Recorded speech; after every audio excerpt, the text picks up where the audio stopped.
নমস্কার বন্ধুরা, চলে আসছি আবার একটা নতুন রেসিপি নিয়ে। আজকে আমি রান্না করব ফুলকপির ভাপা।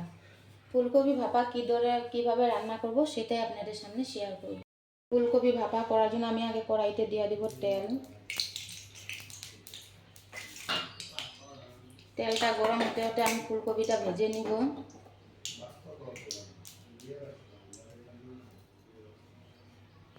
এখন আমি ফুলকপিটা দিয়ে দিলাম কড়াইতে।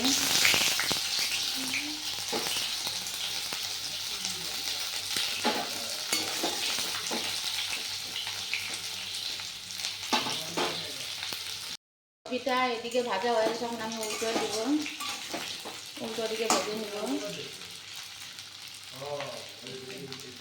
কপিটা এদিকে ভাজা হয়ে গেছে, এখন আমি নামাই দিব। এরকম করে আমি সবগুলো ফুলকপি ভেজে নিয়ে উঠাবো।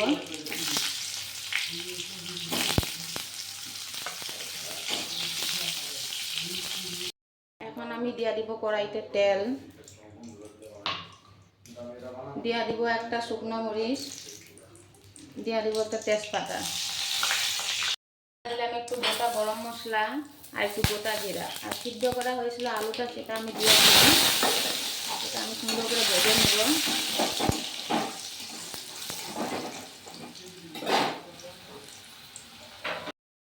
দিয়া দেব এখন পেঁয়াজ, আদা, রসুন আমি পেস্ট করে রাখছিলাম, ওটা আমি দিয়া দিব।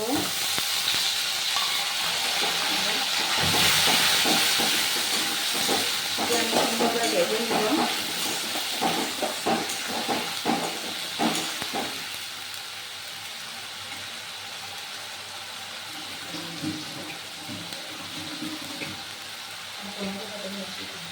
পরিমাণ মতন লবণ,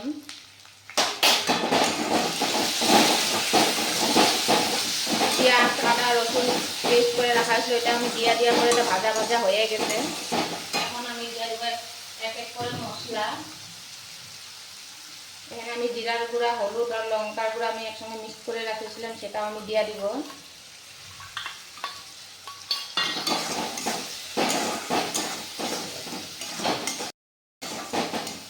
এখন আমি দিয়ে দিব ভাজা রাখা ফুলকপিটা।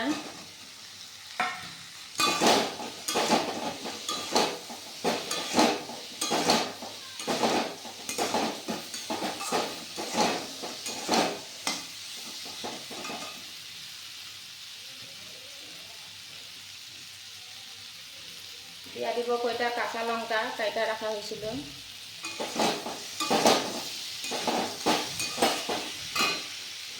কেটে রাখা টমেটোটা আমি এখন দিয়া দিব।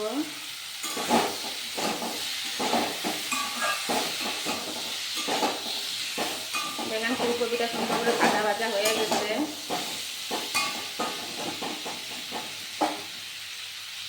দিয়া দিব আদা রসুন পেস্ট করে রাখা হয়েছিল, এই জলটা আমি দিয়া দিব।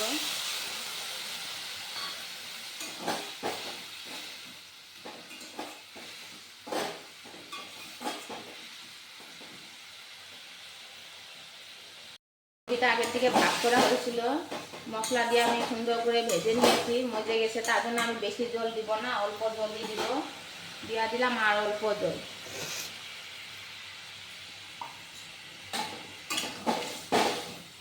এত ঝোল রাখবো না, তরকারির মতন আমি মাখা মাখাই রান্না করব।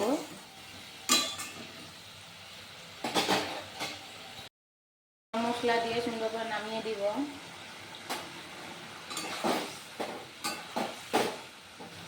রেডি হয়ে গেছে ফুলকপির ভাপা।